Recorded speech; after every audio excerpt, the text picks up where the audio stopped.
네, 거장에서 인사드립니다. 안녕하세요, 유창호입니다. 네, 9월의 첫 번째 금요일 저녁입니다. 9월에 들어서도 저희 거장과 함께 하시겠습니다. 오늘 토론을 이끌어가 주실 두 거장께서 나와 주셨는데요. 토마토 투자자문의 김상호 대표, 그리고 토마토 투자클럽의 야전군 대표 함께 하시겠습니다. 네, 안녕하세요. 안녕하십니까. 네. 9월에 들어서 또 인사를 드리니까 새롭네요. 네, 오늘도 알찬 내용 전해주시길 바라겠습니다. 네, 그럼 먼저 이번 한 주를 또 둘러보는 시간을 가져가 보도록 하겠습니다. 거장의 시선으로 바라본 금주시장에 대해서 이야기를 한번 나눠보도록 하죠. 네, 김상호 대표님, 한 주 상황 또 어땠나요?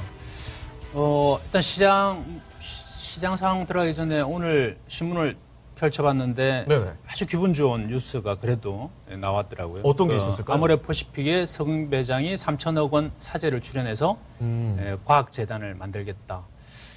이거는 저는 대단히 하여튼 고무적이고 우리 나라의 기부 문화의 새로운 또 하나의 길을 그렇죠. 열어준 게 아니냐. 네. 물론 이제 중소기업, 사실은 대기업들이 나서줘야 되는데 그렇지 못하고 중소기업들은 많이 보니까 좀 활발하게 움직여 주셨더라고요. 그게 저는 우리 사회의 가장 중요한 부분의 하나라 이렇게 보거든요. 그러니까 미국 같은 경우가 매일 총 쏘면서 총기 자유화를 해가지고 사람이 죽어 나가는데도 불구하고 미국 경제가 지탱이 되고 세계 1위 경제를 유지하는 건 저는 기부 문화라고 보거든요. 기부 문화요? 네, 그래서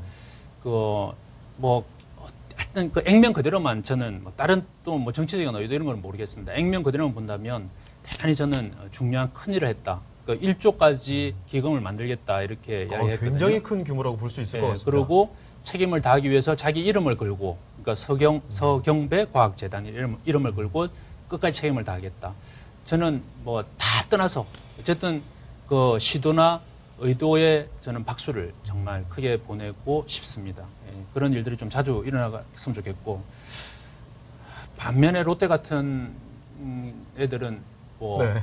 반대의 길을 가고 있잖아요. 정반대의 길이죠. 그러니까 네. 우리나라 대부분의 대기업들이 어떻게든 돈을 덜 낼까, 빼먹을까 이런 궁리를 하게 되는데요. 그렇습니다. 그러면 책임을 결국 지지 않는 모습이죠. 자기 네. 발등 자기가 찍는 꼴입니다. 결국에는 나중에는 그는 좋지 않다는 걸 스스로 느낄 거예요. 죽기 전이나 죽고 나서나. 그런 것들 좀 그 기사를 보고 많은 사람들이 특히나 그 대기업 총수들이 좀 깨달은 바가 있으면 좋겠다는 생각이 듭니다. 맞습니다. 예, 시장으로 이제 들어와 보면요. 네. 여전히 돈이 돌고 있지 않다. 그러니까 돈맥 경화라는 말을 만들어냈잖아요, 시장에서. 돈맥 경화요. 그러니까 소비시장도 추수를 앞두고 소비시장도 그렇고 네네. 또 특히나 주식시장에서도 여전히 그러합니다. 불과 한 달 전이었죠. 8월 1일 날 한국거래소 최경수 이사장, 거래소 이사장이 나와서 한 이야기가 있죠. 30분 거래 시간을 연장하면서 저희가 또 굉장히 또 자세하게 다뤘던 내용 아니겠습니까? 네. 거래 시간 연장의 변이 결국 침체된 거래를 활성화하고 그렇습니다. 시장의 국제화를 도모하겠다였는데 네네. 그러면서 우리나라 언제 국제화 아니야? 그러면서 10년 내내 됐나요? 글로벌 3% 네네. 내지 8%의 거래량 증가를 기대한다. 기대했었죠. 했습니다. 어디까지나 기대입니다. 근데 8월 네. 1평균 거래 대금을 봤더니 4조 2천억 원. 네. 어느 1월부터 정도인가요? 7월까지 1거래 평균 대금을 봤더니 4조 7천억 원. 오히려 그러면 줄어든 거 아닙니까? 실질적으로 7%가 줄어들었어요. 이게 오. 뭐 하는 꼬락선인지 모르겠습니다. 그러고 연장을 했는데도 불구하고 말이죠. 왜 이렇게 네. 됐냐라고 이제 물어봤더니 뭐라 그러냐면 8월 달 휴가 때문에 그러하고 8월 휴가요. 그리고 네. 금리 인상 때문에 그러하다. 바보 아닌가요? 휴가 그렇죠. 8월 달 휴가 갈 줄 몰랐다는 게 더 멍청한 짓거리고 당연히 사실 알아야 될 그리고 부분 금리 아닙니까? 인상 몰랐다는 게 더 멍청한 짓거리고 말씀하신 대로 돈맥이 아니고요. 네. 소맥을 줘야 돼요. 아예 한 바퀴 돌아서 정신을 그러니까. 좀 차릴 수 있도록 말이죠. 그러니까 소맥만 먹어다니까 그러지. 변명하기 바쁘면 안 돼요. 원인을 그렇죠. 아니 누가 8월 1일부터 올리라 그랬나요? 누가 올리나? 제가 올리나? 야정이 올리라 그랬어요 혹시? 죽인다 그랬지 내가. 뭘 하셨죠 그때? 그러면 또 9월 1일부터 올리든지, 네. 그죠? 아니면 11월 1일부터 올리든지, 또 9월 달은 또 핑계 댈 거예요. 추석 때문에 또 안 나왔다고 할 테고. 근데 변명을 대려 그러면 안 되고 네. 원인이 해결이 되려면 음. 자기 스스로 문제다라는 걸 느껴야 돼요. 근데 그렇죠. 문제는 뭐냐면은 네. 지금 변명을 하잖아요. 이거는 문제가 여전히 있다라고 봐야 되겠죠. 그래서 거래시간 연장이 실질적인 도움이 전혀 지금 못 되고 있다 이렇게 봐야 이제 됩니다. 9월은 추석에서 그렇고 10월은 연휴가 많아서 그렇고 11월은 추워서 그렇고 12월은 연휴가 연말 연시라는데 변명 잔치입니다. 할 거 굉장히 많네요. 그러니까 변명되기 시나리오가 바쁘거든요. 정해져 있어. 그렇군요. 그러니까 네. 이게 결국에는 그냥 주먹구구식으로 그냥 빨리 해보자. 그리고 정부에서 세금, 뭐 추경편서 등으로 세금을 더 걷어야 되니 내가 먼저 좀 이렇게 움직여서 좀 이쁨 받아볼까 했던 게 아닌가 싶어요. 네. 알겠습니다. 지금 뭐 거래 시간 연장에 대한 그런 효과가 전혀 없었다. 누구한테 이쁨을 좀 네. 받아볼까 뭐 이런 거예요. 알겠습니다. 그런 말씀도 해주셨고요. 이번에는 또 야정구 대표님께 말씀 또 들어볼 수 있을까요? 네. 이번 주는 좀 박스권이 좀 진행이 됐어요. 코스피 말씀이시죠? 그렇죠. 네. 그리고 또 이제 코스닥도 한번 급락이 나와가지고 반대 매물도 좀 많이 나왔고 네. 그리고 신용융자가 좀 거래소 쪽, 그러니까 거래소 쪽보다 지금 코스닥의 신용융자가 더 많아요. 그 시가총액은 6분의 1입니다. 네네. 그러니까 거래소가 한 1,300조 정도 되고 그 다음에 코스닥이 한 200조인데 여기는 4조 원대예요. 네. 코스닥은 신용융자 여기는 3조 원대고 그러니까 얼마나 많은 양이 들어갑니다. 아시겠죠? 규모는 6분의 1인데 그렇죠. 이거는 몇 배란 말이에요. 오히려 더 많다. 그러니까 새까맣게 몰리는 거예요. 그래서 이제 거래 시간까지 아까 우리 김성호 대표가 말하는 거래 시간까지 이렇게 30분 늘려서 추가고 한번 해봐라 그랬더니 박살나는 거예요. 하여튼 이번 주는 그렇습니다. 이번 주는 8월 달, 9월 달 들어서 하고 8월 연말하고 꼈는데 삼성전자가 이제 최고가 한번 나왔었고요. 그런데 그 이번 한 주 또 삼성전자 굉장히 시끄러웠지 않습니까? 제가 듣기로는 뭐 갤럭시 노트 7 뭐 폭발 논란도 있었고요. 네. 그 부분에 대해서도 어떻게 보시는지 궁금하네요. 삼성전자하고 한번 제가 저는 이렇게 비교 분석하는 걸 좋아해가지고 네네. 삼성전자가 황제주 소리가 나왔었어요. 그죠? 근데 이 황제주라는 단어가 붙게 되면은 이 황제주의 몰락이라는 단어가 있습니다. 몰락이요. 예. 2011년도에는 LG화학한테 황제주라고 그랬어요. 그때 몰락했죠. 삼성은 항상 황제주 아니었나요? 아니에요. 2007년도에는 현대중공이 황제주 칭호를 받았습니다. 2000년도에는 SK텔레콤이 황제주 칭호를 받았어요. 뉴스크리핑에 가시면 2000년 언제죠? 2000년 8월 달인가 7월 달에 그런 말이에요. SK텔레콤 황제주에 몰라 이렇게 나와요. 그다음에 2008년도에는 황제주 현대중공이 몰라 이게 나와요. 그다음에 2012년도에는 LG화학 황제주에 몰라 이게 나옵니다. 그렇다면 지금 하시고 싶은 얘기가 혹시 삼성전자도 그렇죠. 삼성전자가 몰락하지 않을까? 황제주라는 네. 칭을 받았다는 거죠. 그래서 제가 우리나라 종합주가수를 우리 모든 건 시작점이 있고 끝점이 있어요. 주식에서는. 시작은 뭐고 끝이 무엇이냐. 시작은 어느 바닥의 터닝 포인트에서 그 주가가 시세를 분출해 나가서 꼭지까지 올라가는 부분이에요. 근데 꼭지에 탔을 때 우리는 황제주라는 단어를 씁니다. 얼마 전에 한미약품이 황제주였어요. 몰락했죠. 아모레퍼시픽도 황제주 칭호 받았습니다. 몇 달 전에. 그 황제주 칭호 받고 2, 3개월에 다 몰락한다는 특징을 갖고 있어요. 황제는 또 아무리 몰락하는데. 퍼시픽은 뭐 다시 정부적 치고 나갔으면 좋겠어요. 저는 아까도 이야기했지만 지금 좋은 일 하는 제가 업체들은, 한번 예. 준비를 해봤는데 네네. 1995년부터 우리나라 지금까지 해서 95년부터 2005년, 2015년, 20년입니다. 네네. 20년 동안 우리나라 주가가 50% 이상 하락한 게 몇 번일 것 같아요? 글쎄요. 뭐 많지는 않을 것 같은데요. 95년에서 98년까지 해서 1000포인트에서 300에서 400포인트까지 해가지고 폭락했던 IMF 시절이 한 번 있었고요. 예, 예. 2000년도에 지수 1000선에서 1100선에서 500, 450까지 해서 또 50% 하락합니다. 굉장히 크게 하락했습니다. 그죠? 네. 그 다음에 2008년도에 지수 2000에서 1890까지 해서 한 번 하락, 세 번의 대하락이 있었어요. 근데 여기에 재밌는 사실은 네.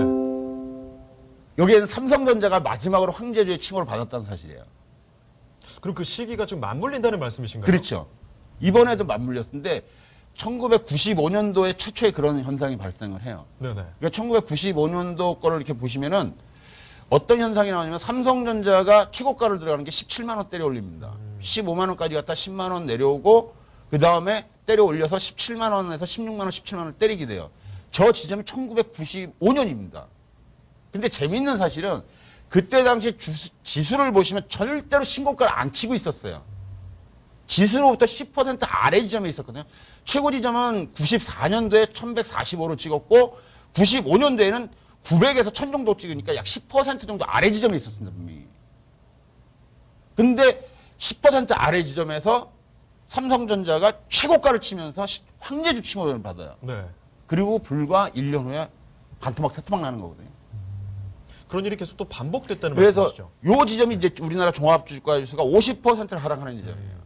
그 다음에 2000년도를 한번 보겠습니다. 네. 2000년도에 보면 삼성전자가 38만 원 선까지 올라가는 기간이 6월 달이에요. 6, 7월 달에. 근데 6, 7월 달에 신고가를 딱 치면서 또 황제주스를 들어요. SK텔레콤의 최고가는 그로부터 3개월 전인 2000년도 4월인가 5월 달에 50만 원대를 지금 했는데 폭락을 맞아가지고 삼성전자가 황제주스를 들었습니다. 저 때. 네. 근데 이때 보시면 지수가 또 2000년 1월 달에 지수가 1000포인트에서 10% 아래 지점인 약 850에서 900선에서 대기하고 있어요. 즉, 두 번의 대폭락 속에서 삼성전자가 제일 황제주스를 뚫고 신고가를 치는 그 순간에 대한민국 지수는 신고가를 치지 않았다는 사실을 알 수 있어요. 그 이후에 이제 치고 그다음에 빠지게 된다는 이런 그렇죠. 말씀이시죠? 그 다음에 2008년도도 똑같은 현상이 발생합니다. 세 번이나 지금. 지금 2008년도에도 보시면 2007년도가 우리나라 지수 꼭지예요. 근데 2008년도에 삼성전자가 78만 원 정도를 때리면서 최고가를 때리게 돼요. 근데 요때 종합주가지수는 지수 2000으로부터 10% 아래 지점인 1800에서 1900선에서 대기합니다. 그러니까 대폭락이 시작됐던 지점에서 본다면은 삼성전자가 마지막 불꽃을 태웠다 그런 걸 우리가 일단 세 번의 대폭락 속에서 그 징후를 찾아볼 수 있어요. 그러면은 제가 이번에 삼성전자 올라갈 때 여러분들한테 일단 발 빼라고 자꾸 했던 이유는 지금 같은 현상이 나올 수도 있었다는 거예요. 지금 지수는 2200에서 10% 아래 지점인 2000선에 대기하고 있습니다. 과거 통례 95년, 2000년, 2008년도와 같은 현상이에요. 비율상으로. 근데 삼성전자는 160에서 혼자만이 불꽃을 태웠어요. 그렇죠. 그러고서 두들겨 맞았어요. 재밌는 사진을. 근데 이 세 번 하고 이번까지는 삼성전자에 굉장히 큰 이슈가 발생합니다. 이 불꽃놀이 할 때. 1995년대는 삼성전자가 삼성 자동차를 하겠다고 했을 때예요. 그래 두들겨 맞아요. 2000년도에는 중국이 우리나라 한국산 핸드폰 수출을 금지하고 반도체가 폭락을 합니다. 반도체. 미국에서 반도체 주가들이 폭락을 하면서 같이 떨어져 죽었어요. 이때 하이닉스가 120원대까지 떨어지면서 상패 직전까지 갔던 적이 있습니다. 그다음에 2008년도도 그와 같은 유사한 사건이 벌어져요. 근데 이번에는 삼성이 공교롭게도 황제주 소리를 듣는 그 순간에 배터리가 한 번도 폭발하는 현상이 없었어요. 그러니까 갤럭시 1번부터 6번까지는 그런 현상이 한 번도 없었습니다. 근데 문제는 이번 갤럭시 7, 7이 배터리 들어오는 부분이 중국산 제품이 들어왔다는 거예요. 중국산의 배터리를 쓰는 순간부터 폭발이 터졌고, 아이러니컬하게도 좀 음모론일 수는 있겠지만은 중국과 삼성전자 간에는 두 번의 서로 간에 악연이 있는 거예요. 2000년도에 중국에서 삼성전자 핸드폰 수입 금지, 이번에 납품했다가 폭발시켜버린 거, 이 두 개의 악재가 있습니다. 공통점은. 근데 이 두 개는 전부 다 삼성전자가 황제주 소리를 들을 때예요. 네. 두 번 다. 그래서 일단은 삼성전자의 상황을 봐야 되겠지만 삼성전자가 쌍봉으로 중요해요. 삼성전자가. 지금 보시면 158만 원하고 168만 원 쌍봉의 위치입니다. 지금 삼성전자는. 저게 꺾여서 내려가는 날에는 과거의 형태와 같은 현상이 발생할 수 있다는 거예요. 다시 한번 그럼 코스피의 대폭락장이 또 예상될 수도 있다는 말씀이시죠? 시발점일 수도 있죠. 아. 과거의 네네. 세 번의 폭락은 전부 다 삼성전자가 화려한 불꽃, 황제주라는 칭호를 받고 나서 시작됐거든요. 이번에도 보시면은 지수가 10% 아래 지점에서, 과거에도 10% 아래 지점에서 파이팅합니다. 네네. 절대로 삼성전자는 황제주 소리를요, 지수 신고가하고는 같이 안 나가요. 분명한 것은 이번에도 삼성전자가 막 167만 원 막 때려 올리는데도 지수 안 올라갑니다, 절대. 그러니까 뭐 정리를 하자면 그러니까 삼성전자가 지금 최고가를 기록하고 다시 또 내려가는 이 순간에 제일 다시 또 위험하다는 순간일 수 코스피도 있습니다. 같이 함께 이제 또 대폭락할 수도 있다는 이런 말씀을 해주시는 거죠? 그렇죠. 네. 그렇기 때문에 제 입장에서 제가 2008년도에 대폭락을 한번 예고를 한 적이 있었어요. 네네. 그때가 맞아 죽을 뻔했긴 했지만, 네. 근데 김성호 대표하고 용산에서 그때 그 강연회 했었거든요. 네. 물병 달라고 난리 났어요. 폭락한다 그랬더라. 근데도 그때 사실은 맞았어요, 그게. 1900에서 빠지십시오 했을 때가 맞은 네. 거라고요. 그게 알겠습니다. 삼성전자 네. 최고가 나왔을 때거든요. 네. 근데 지금도 저는 그래요. 삼성전자 최고가 나오고 아이러니컬하게 갤럭시 S7을 최고의 히트작이라고 내놨는데 이게 폭발력을 하면서 전량 리콜로 들어가 버리게 되면 삼성전자한테는 영업이익 8조 원이라는 추정치는 그림의 떡이 돼버리는 순간이라고요. 알겠습니다. 지금 뭐 삼성전자 얘기 뭐 한 주간의 상황을 살펴보다가 또 이렇게 큰 얘기까지도 말씀해 주셨는데 이 부분에 대해서는 또 시청자분들께서 주목을 한번 해보시는 것도 좋을 것 같다는 말씀 드리고 싶습니다. 여러분 한 주 상황 이렇게 한번 자세히 한번 분석 들어봤고요. 이번에는 뭐 본격적으로 주제를 하나 선정해서 토론을 해보는 거장의 대화 시간 한번 가져가 보도록 하겠습니다. 오늘의 주제는 2017년 슈퍼 예산안으로 선정을 해봤습니다. 정부가 30일 국무회의에서 2017년 예산 400조 7천억을 확정을 또 했습니다. 사상 처음으로 400조를 넘어서는 뭐 슈퍼 예산 이렇게 불리고 있더라고요. 네. 김상호 대표님, 이 예산안의 주요 내용이 또 어떻게 될까요? 네, 일단 뭐 처음으로 400조를 넘었죠. 네네. 400조 7천억 원. 네. 인데, 근데 이제 규모만으로 보면은 뭐 정부에서 홍보하기 좋고 전체적으로 많다 이렇게 느낄 수 있는데 실질적으로 들어가 보면은 저는 좀 그렇게 크게 뭐 우리가 잔치를 할 만한 그런 내용은 아닌 것 같다 이렇게 보여집니다. 그 안에 있는 항목들을 또 자세하게 봐야 네, 되겠죠? 한번 네. 보게 되면 전체 이제 지출 규모로 보게 되면은 뭐 일반 보건복지 노동 차트 준비를 해왔는데요. 또 일반 지방행정, 교육, 국방, SOC 이런 것들이 대체적으로 이제 많이 늘었습니다. 근데 저는 이제 잠시 후에 말하겠지만 가운데 지금 연구개발이 있죠. R&D 이 부분을 주목을 하셔야 돼요. 다른 거는 제가 봐서는 다 그냥 없는 걸로 넘겨버려라. 그냥 무시를 해도 좋다인데요.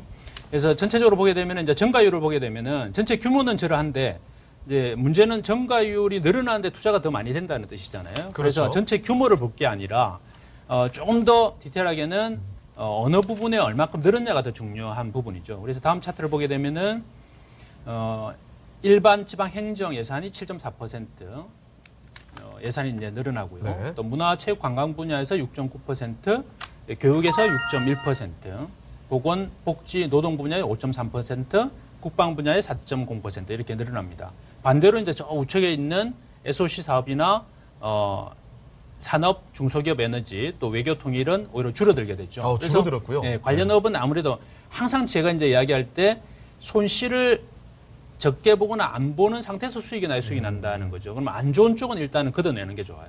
어느 쪽이 잘 된다를 보기 전에 네. 주의해야 될 부분이죠. 그래서 저 부분은 조금 조심할 필요가 있고, 이제 방금 말씀드렸지만 제가 R&D 연구개발이 있는 부분, 그러니까 규모는 다른 부분보다 작지만 여기에 파급 효과가 있고 우리가 주목하고 뽑아내야 될 부분, 네. 종목을 네. 뽑아내야 될 부분, 바로 이 부분이다 이렇게 보는데요. 가장 중요한 부분이겠죠. 그렇죠. 네. 가장 눈여겨봐야 될 부분이에요. 이제 9개 R&D 프로젝트인데요. 9개요. 네, 네. 보게 되면 자율주행차, 또 스마트시티, 가상 증강 현실, 네. 또 경량 소재, 인공지능, 미세먼지, 탄소 자원화, 의료 정밀, 또 바이오 신약 이렇게입니다.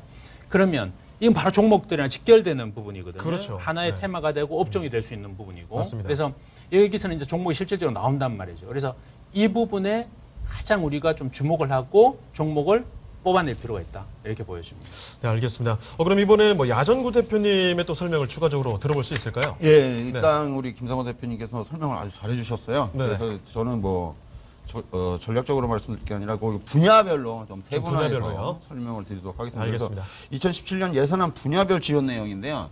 일단 일자리 예산에서 우리가 눈여겨 봐야 될 게 17조 5천억이 늘어나는 부분이죠. 네. 일자리 예산입니다. 그다음에 고용 장려금이 지금 16조 정도 늘어나고요. 고용복지센터가 70개소에서 100개소로 늘어나고 대학 창조 일자리 센터가 40개에서 70개. 그래서 일자리 종합 포털도 구축하는데 또 107억 원을 쓰겠대요. 네. 그래서 청년이 이렇게 되면 일자리 투자 확대 효율 쪽에서 총 증가는 전년 대비해서 10% 정도 증가를 하는 겁니다. 네네. 그러니까 1조 7천억 정도에서 1조 6천억이 더 증가해서 17조 원 정도 증가를 하겠다고 하는 거고, 네. 청년 일자리 예산 쪽에서 2조 7천억인데 전년 대비해서 15% 정도 수준으로 더 증가하겠다. 즉, 많이 늘었습니다. 그렇죠. 네. 청년 일자리를 더 많이 생산하기 위해서 모든 걸 다 올인하겠다라는 식으로 가는 것 같아요. 네. 그다음에 청년 선호 일자리 창출해서 게임에 이제 635억이 들어가는데 저게 게임 PC방에서 게임하면 635억을 주겠다는 건지 모르겠어요. 게임비를 내준 건가? 과연 그럴까요?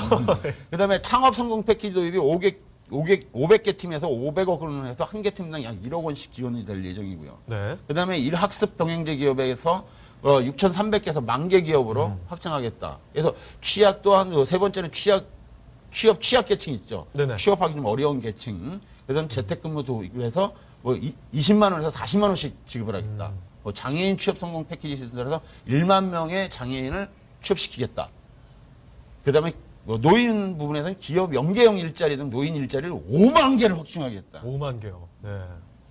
이런 부분 굉장히 뭐 자신 있게 얘기를 하고 있네요. 예. 네. 그 다음에 미래 선장 동로에서는 9개 R&D 국가 프로젝트에서 약 연간 1조 6천억 정도 투입할 것 같고요. 네. 뭐 이게 다 돼 있는데 제일 좀 눈여겨봐야 될 부분이 고용 부분하고 문화 네. 육성 부분이에요. 다른 부분도 있겠지만 국방 치안이라든 맞춤형 복지하고 저출산하고 크게 봐야 될 게 저출산 극복에서도 지금 굉장히 저소득층에서 전계층으로 불임 네. 수술비를 지원하겠다는 거고요. 아무래도 가장 중요한 부분이라고 볼 수 있겠죠. 그렇죠. 네. 그다음에 중소기업 직장 어린이집 설치 지원. 저게 이제 단독으로 할 때는 뭐 3억에서 했는데 4억으로 하고 공동일 때 6억에서 8억. 한 번 뭐 가족 자녀 양육비 월 10만 원에서 12만 원으로 2만 원 더 주고 증기세나들이지. 아빠의 달 지원을 해가지고 첫째 아들은 150, 둘째 아이는 200. 이게 어려울 거려. 뭔가 다양하게 디테일하게 지금 조정이 된 것 같습니다. 네, 디테일해 보이는데 네네. 굉장히 구멍이 많은 부분이 네네. 일자리 투자 확대 부분에서는 지금 일자리로 간다면은 저 부분이 네. 일자리를 예산을 17조를 해서 고용 장려금을 16에서 늘리고 네네. 고용 복지센터를 70에서 100에 하는 게 문제가 아니란 말이에요, 지금. 근본적인 해결책은 좀 아니라는 저건 말씀이시죠? 근본적인 게 대책이 네. 될 수 없어요. 저거는 예산 낭비예요. 저거는 전시행정이고 예산을 그냥 길에다 뿌리는 거하고 똑같아요. 왜 그러냐면은 네네. 일자리라는 거는 그 회사가 기업이 경제가 좋아지면은 뽑지 말래도 뽑습니다. 그렇죠. 맞습니다. 아니 지금 물건을 빨리빨리 만들어서 팔아야 되는데 네네. 일자리가 더 많이 필요하겠죠. 그렇다면은 고용을 하지 말라고 해도 해요. 고용 촉진비를 안 줘도 장려금을 안 줘도 합니다. 문제는 네네. 팩트를 잊어버렸다고 그러는 거예요. 정부는. 경제가 안 좋다라면 지금 한진에어 작살 났죠. 지금 구조조정 다 들어가고 있잖아요. 그죠? 그렇죠. 이런 상황 속에서 정부의 지원금으로 뭘 해서 기업들한테 일자리 사람 하나 뽑아 내가 이게 돈 줄게 하는 거 똑같은 거거든요. 그런다고 뽑을 회사는 없어요. 왜? 그거 일시적으로 받는 건 괜찮지만 그 다음에가 문제예요. 퇴직금 문제 있죠. 뭐 있죠. 이 부분이 더 문제라고요.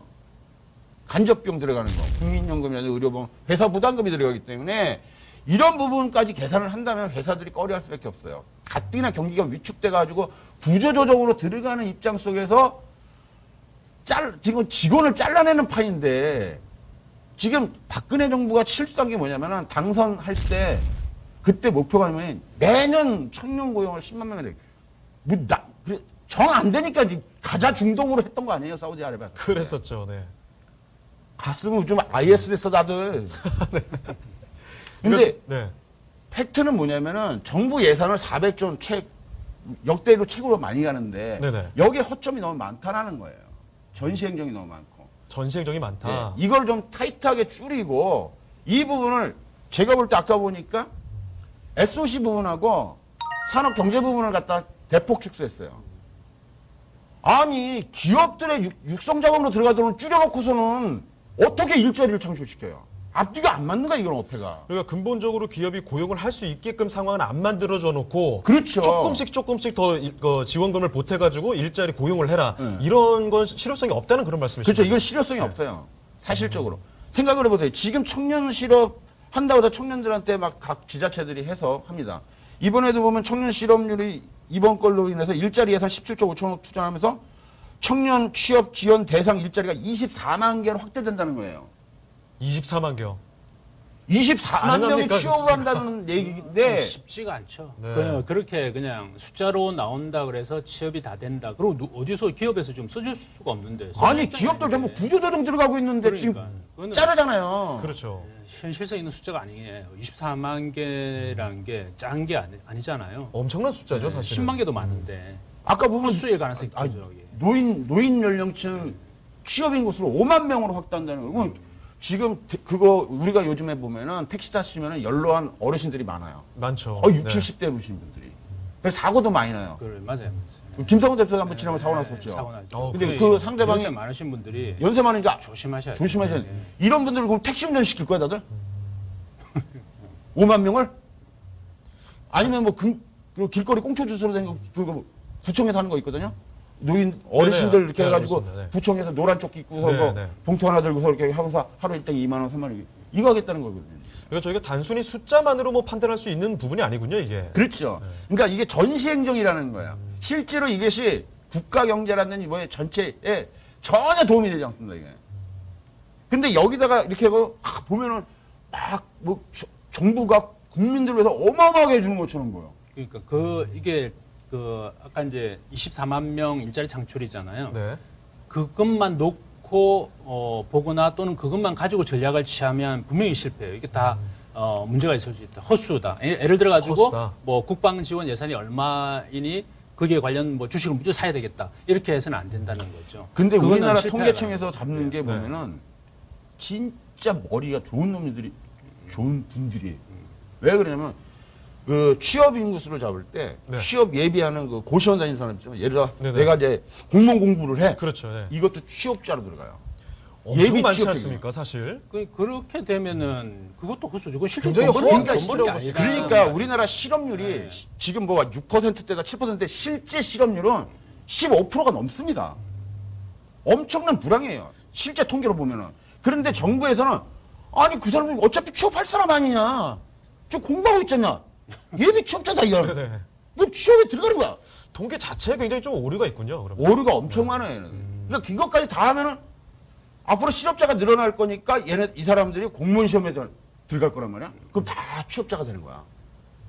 학원만 번성하겠지. 실제로 뭐 합격되는 인원은 굉장히 적지 않습니까? 그렇죠. 네. 그러니까 삼수하면 삼수 동안 이 사람은 취업생이야. 디테일하게 우리 야정 대표에서 자료를 잘 가져오셨잖아요. 네네. 이거는 진짜 돌려보기 하셔가지고 다시 보셔야 될 것 같아요. 네네. 그러면은 실질적으로 내가 어떤 종목을 투자한다 또는 내가 가지고 있는 종목들이 어떻게 할 거냐는 것들이 저기서 나올 수 있거든요. 네네. 그러니까 그냥 숫자만 믿지 말고 제가 항상 이야기하는 거지만 어떤 뉴스가 나왔을 때 네네. 또 정부 정책이 나왔을 때 그러니 다 좋을 것이다라는 건 절대 성공할 수가 없어요. 그렇죠. 그러니까 디테일하게 어떤 게 좋겠다. 내가 가진 종목이 바로 수혜를 볼 거냐 아니냐는 정말 꼼꼼하게 들어가서 봐야 돼요. 그리고 이게 맞냐 안 맞냐 따져보고 수익이란 게 그래야 나지.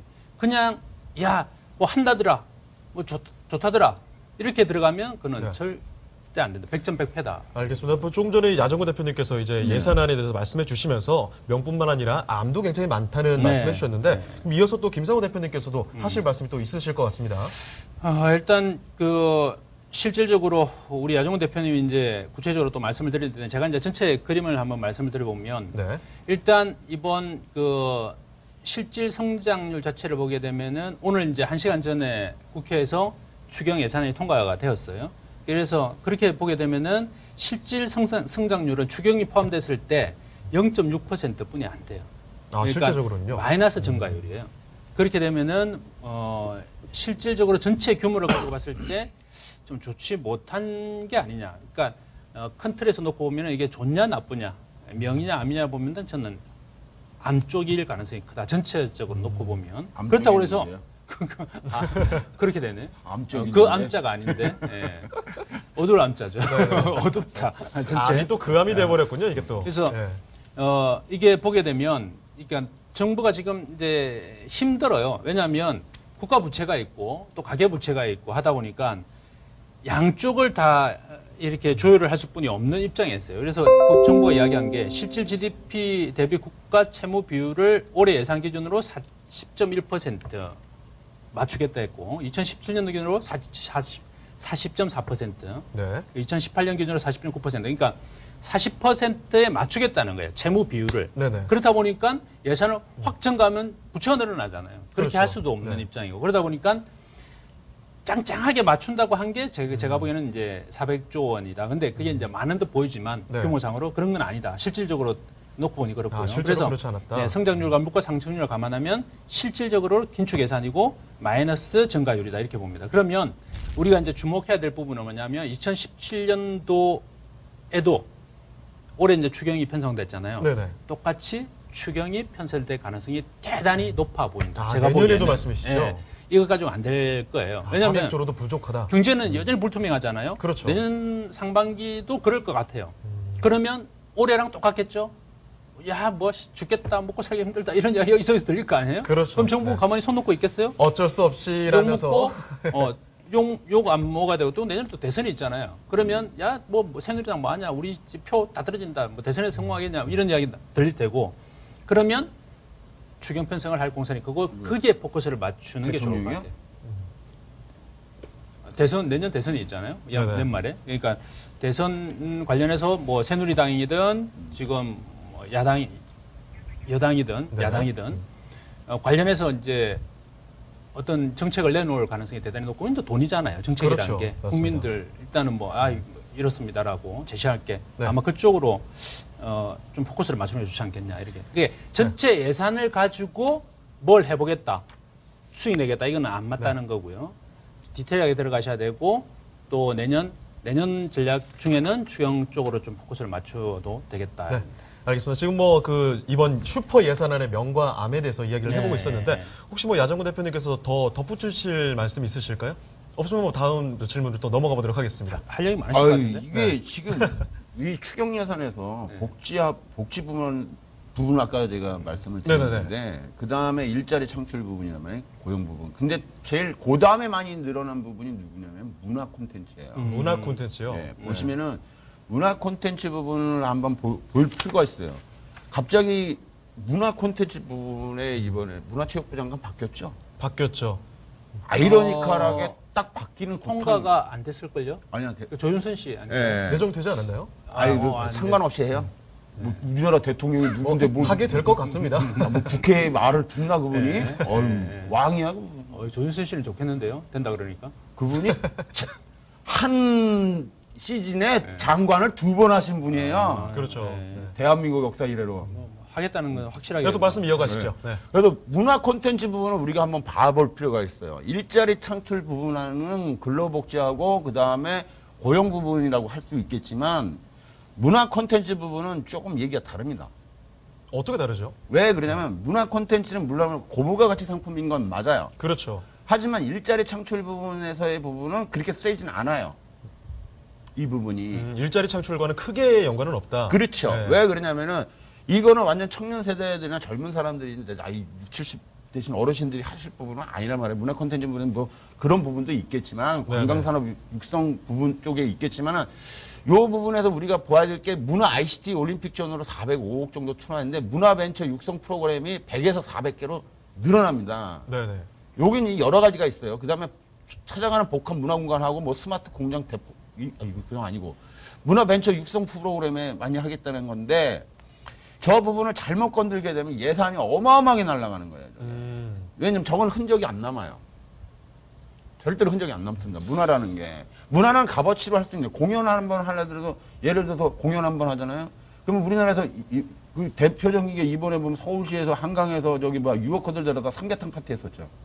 그랬었죠. 예. 그거 할 때 진짜 기분 나쁜 게 딱 천막을 쳐놔요. 여기만 이제 들어가는 거야. 이 사람들은 삼계탕하고 맥주 공짜로 줬어? 이거 나라 돈으로 주는 거야? 그 예산이 뭐 꽤 들어갔을 것 같습니다. 그런데 정작 이 공간을 하는 건 시민의 공간이지 이게 그런 공간으로 쓰는 게 아니거든요. 이 부분이 문제예요. 네. 그러니까 이 문화 예산 부분이 갑자기 증액이 됐다는 거예요. 대량적으로. 대량으로. 두 번째로 아마 많이 증가했을 거예요. 그렇다면 가장 많이 또 투자를 한 게 일자리 창출 쪽으로 말씀을 하셨는데. 그러면 네. 문화체육부 장관 때문에 먼저 선제적으로 그렇게 한 거네요, 그죠? 그럴 수도 있죠. 아, 또 그렇게 판단하시는 겁니까? 내 사람 확실히 네. 챙기겠다는데 그거는 벌써 챙겼잖아. 네. 어쨌든 뭐 중요한 건 일자리 부분에 굉장히 또 많이 투자를 했는데, 근데 문화 콘텐츠 쪽은 그쪽이랑 별 상관이 없다. 그렇죠. 그러니까 문화 콘텐츠, 그러니까 복지하고 근로 쪽에 제일 많이 증액이 됐고요. 네. 그다음에 제일 먼저 많이 된 거는 저게요. 이제 지방 재정하고 네네.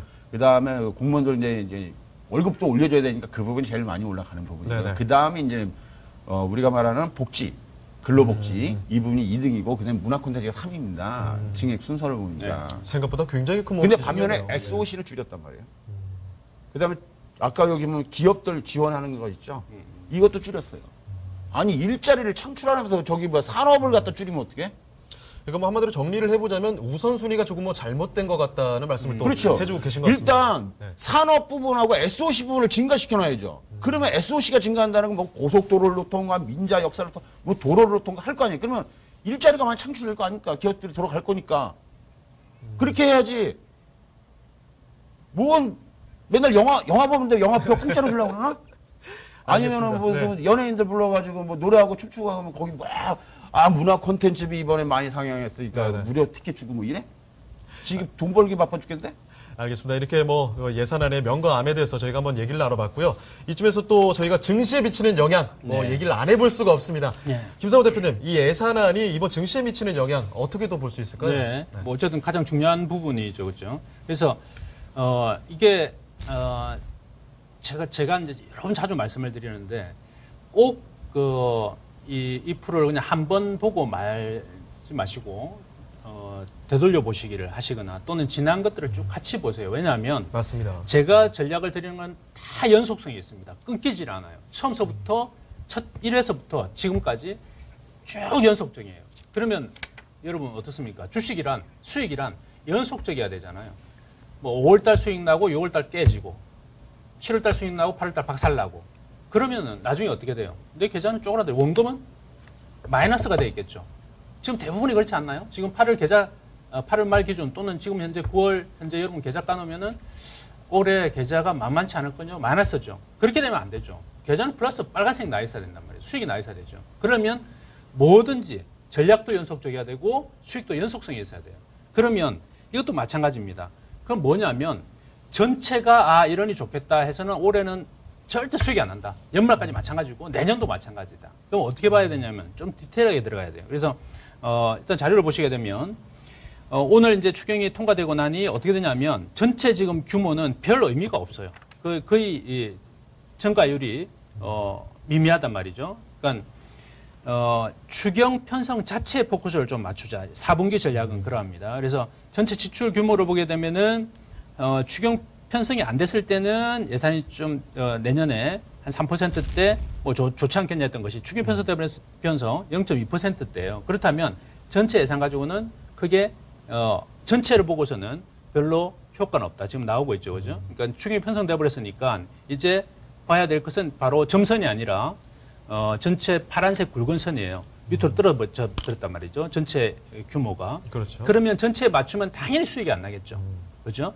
그렇게 되면은 뭐냐면 디테일하게 좀 들어가야 된다. 그러면 4분기 추경에 포커스를 맞춰놔야겠죠. 그러니까 전체 예산 400조 원이 아니라 추경 11조에 규모는 예. 400조 원보다 훨씬 작지만 추경에 포커스를 먼저 맞추는 게 좋겠다. 그러면 앞에서 말씀드렸던 그런 내용과 좀 결부를 시켜야 되고 또 교육, 의료 분야에 대한 지원이 확대됩니다. 이번 추경 예산 처리에서. 그래서 그 부분에 좀 포커스를 맞추는 게 좋겠고 네. 2017년도 예산 아울러 이제 같이 우리가 체크를 해보면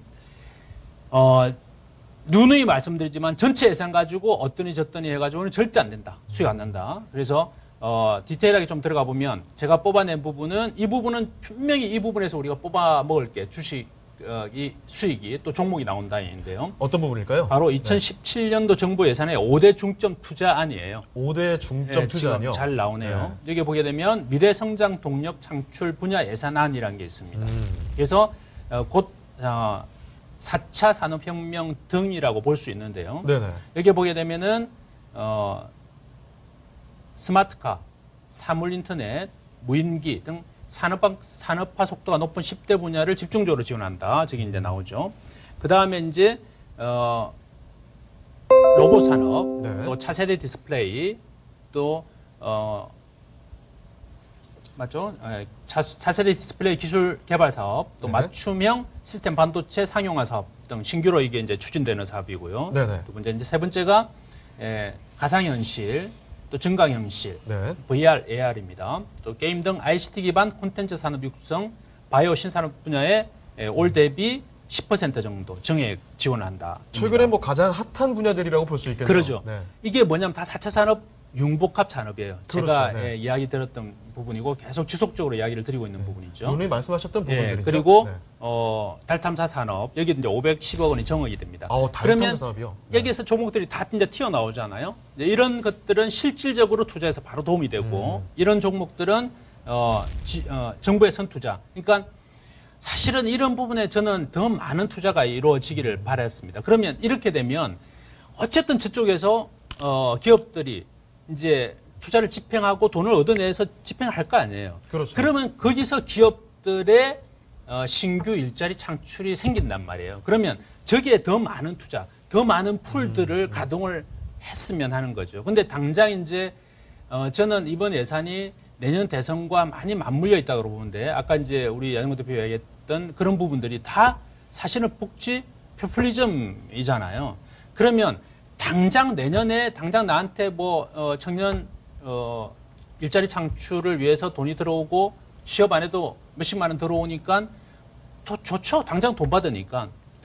그런데 2017년도 그러면 2018년도 일자리는 없잖아요. 또 없게 된단 말이죠. 그래서 그렇죠. 이런 부분을 조금 더 키울 필요가 있다. 그래서 이번에는 좀 집중적으로 투자를 하는 것 같아요. 이 부분에서. 근데 풀이 너무 작다. 전체로 본다면. 그래서 좀 더 풀이 개인적인 사견으로는 풀을 키워놓고 더 집중적으로 투자하는 게 더 좋았지 네네. 않겠냐 하는 생각이 들고요. 미래성장 다만 그나마 다행히 미래성장 동력을 이 뭔가 또 라는 걸 보고 있는 건 다행이다. 이것조차 안 했다면 저는 오늘 많이 정부를 욕했을 거예요. 그래서 일단 이런 부분에 좀 집중적으로 우리는 주식하는 자들이잖아요. 네. 그러면 이 부분에 집중해서 어떤 종목을 빼낼 것이냐. 전체 예산을 가지고 우리가 이야기 논하는 정치권에다가 넘겨야 될 것 같아요. 이 부분에서 우리는 종목을 뽑아내는 것. 이게 네. 우리가 해야 될 일이다. 이렇게 보죠. 알겠습니다. 그 예산안에서 증시에 미치는 영향, 5대 중점 투자 네. 중 하나인 네. 미래성장 동력, 창출 분야 이 관련된 종목들을 주목해봐야 네. 되겠다 네. 이런 말씀 해주셨고요. 그러나 앞으로도 뭐 또 투자가 필요할 것 같다는 말씀 해주셨습니다. 네. 그러면 뭐 야정문 대표님께 한번 여쭤보도록 하겠습니다. 네. 이번 예산안이 또 증시에 어떤 영향을 또 미칠 수 있을까요? 그렇게 많은 영향을 주진 않을 겁니다. 크게는 뭐 영향이 없을 것 네. 같고요. 네. 이 정부에서 이게 세금으로 뭘 하겠다 이렇게 하는 거잖아요. 네네. 가장 중요한 것은 증시에서 가장 팩트는 뭐냐면은 진실은 실제 그 회사가 잘 나가냐. 실제로 기업이 그리고 이제 아무리- 투자가 선투자가 이루어져야 되고 그 투자가 수익화되느냐. 그게 그렇죠. 핵심이거든요. 그러니까 그래서 더 필요하다는 말씀을 그렇죠. 해주셨던 그렇죠. 거죠. 네. 근데 지금 문제는 뭐냐면은 지금 우리나라 기업들이 굉장히 힘들잖아요. 그렇죠. 단지 네. 해운업 정도로 어렵습니다. 중공업, 위축이 됐죠. 다 위축이 돼 있단 말이에요. 돈은 있으나 위축될 수는 없잖아요. 그렇다면은 이 부분을 어떻게든 풀어나가는 데 중점을 해줘야 되는데 이걸 못 푸니까 네. 사탕 하나씩 주는 것밖에 안 되는 거예요. 맞- 사람들 이 세금 내 딱 해놓고는 레이저 쏴가지고 세금 쫙 담배세 인상에 뭐 인상에 해가지고 싹 걷어갖고는 사탕 하나씩 주면서 울지 마라 이러고 똑같은 거야. 그러고 나면 이제 사탕 빨아먹거나 이제 응. 깨 그리고 먹거나 사탕 끝나는 먹잖아요? 거예요, 이제. 그럼 또 레이저 쫙 쏴가지고 또 사탕의 몇 배를 가지고 가는 게 정치예요. 이 때문에 제가 볼 때는 이 네. 부분에서 선투자 부분에서 증시를 먼저 연결로 한다면은 세금을 증액하는 부분이 아니라 제일 먼저 해야 될 게 뭐라고 생각하실 것 같아요? 그건 어떤 소비가 걸까요? 죽어 있다라는 부분을 포커스에 맞추시면 간단해요. 기업이 먼저 우리나라 비정규직이 몇 명일 것 같습니까? 전체 근로자가 1,900만 명입니다. 비정규직이 이 중에서 1,000만 명이 넘어요. 엄청난 숫자라고 볼 수 있겠네요. 네. 이게 이제 2000년도 IMF 오면서 정규직에서 이제 기업들을 좀 원활하게 하기 위해서 탄력 대응하기 위해서 비정규직을 만들어준 거거든요. 이 상황에서 10년이 지난 이 상황에서 기업들은 어마어마하게 컸습니다. 근데 기업들은 이걸 이용해서 최저임금도 못 받는 사람이 263만 명이에요.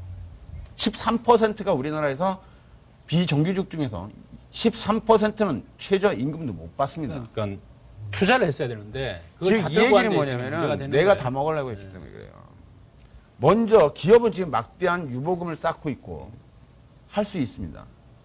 먼저 선투자가 들어가야 되는데 그건 뭐냐면은 제가 만약에 대통령이 네. 된다면 지금 대선 된다면 내년 대통령이니까 할 수 있잖아. 네. 비정규직을 전부 정규직화할 겁니다. 그러면 급여가 2.5배 정도 올라요. 그럼 1,000만 명이 월급이 2배가 올라가게 되니까 어떻게 해요? 삶의 질이 윤택해지겠죠. 그렇죠. 200만 원 받던 데는 350만 원 받아요. 150만 원 여유가 생겨요. 지금 250만 원 받아가지고 40, 50대 가정의 비정규직이 250만 원 받아면 못 삽니다. 네네.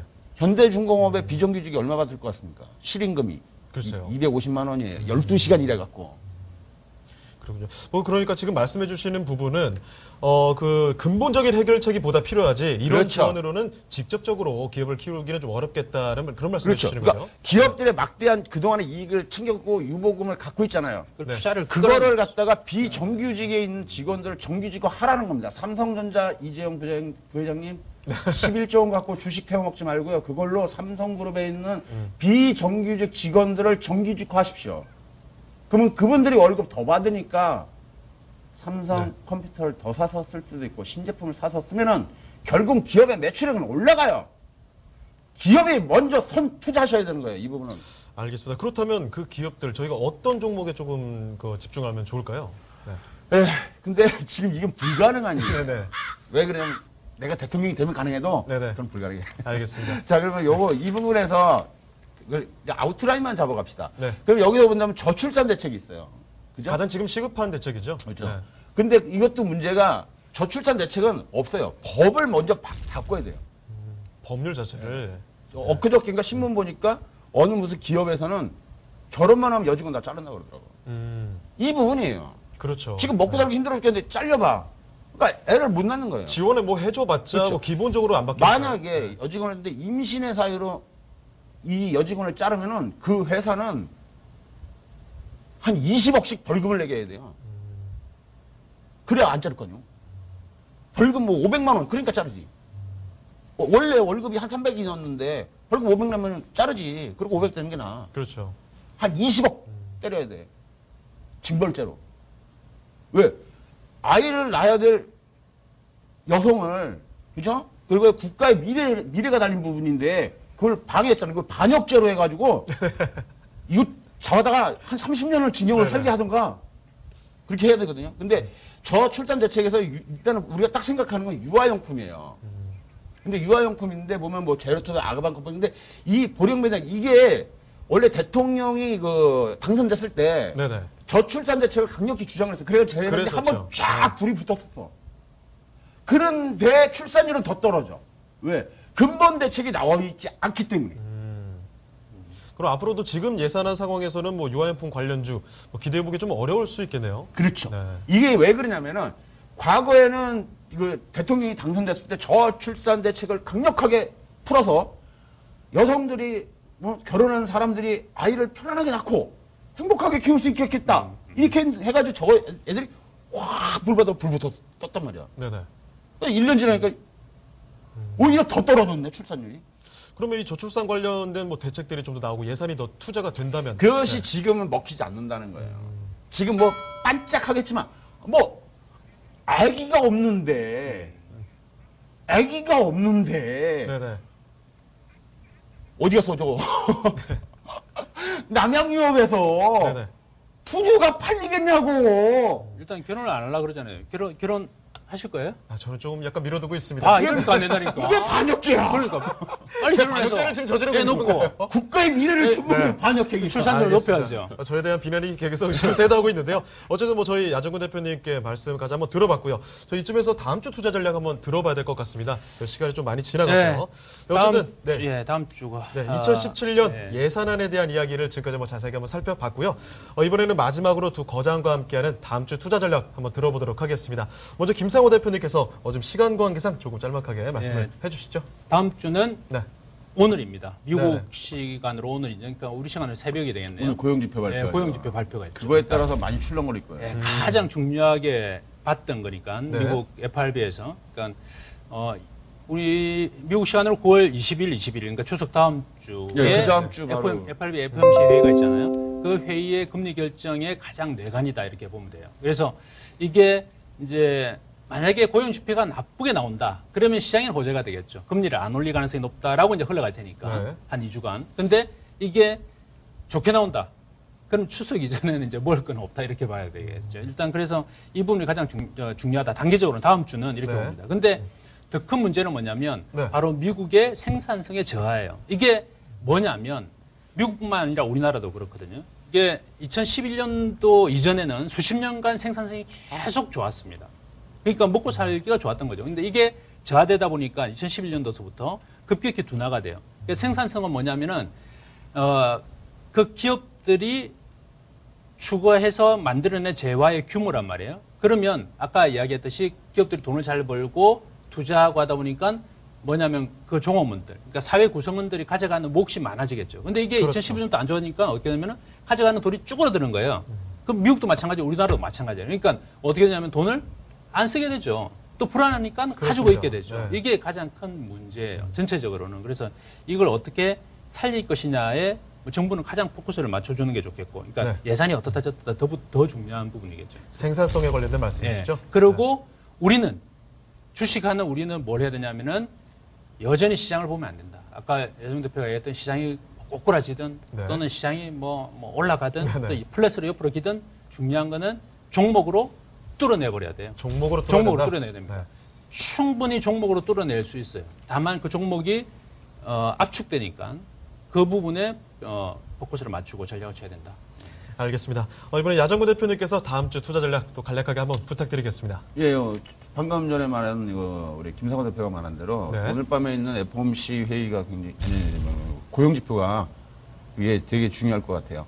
그게 포커스가 줘야지 실업률에 대해서 그렇게 되면 FOMC에서 이제 기폭제로 작용해서 근데 연준도 지금 보면은 앨런은 몇 번 하겠다는 얘기를 안 했어요. 근데 연준 부의장은 네, 피셔. 2번 할 수 있다.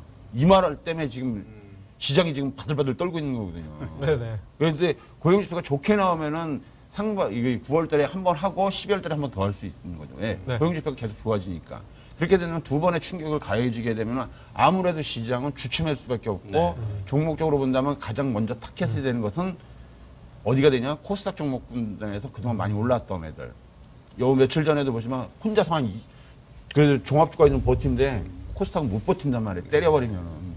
그렇기 때문에 그 부분에서 지금 충격이 많이 가해질 가능성이 있습니다. 근데 다음 주가 또 이제 선물 옵션 만기일이기 때문에 네. 그걸 잠깐 피해서 코스닥 쪽이 조금은 덜 영향을 받으니까 그쪽으로 반짝반짝반짝 이제 될 것 같고요.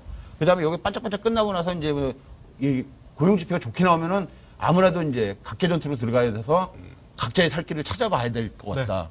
그래서 종목적으로 계속 접근하시는 게 맞다. 알겠습니다. 그럼 이렇게 다음 주 투자 전략까지 한번 들어봤고요. 두 거장과 함께하는 시간 오늘은 여기서 인사드려야 될 것 같습니다. 다음 주에도 두 거장과 함께 하시면서 거장의 해안 가져가시길 바라겠습니다. 다음 주에 뵙겠습니다.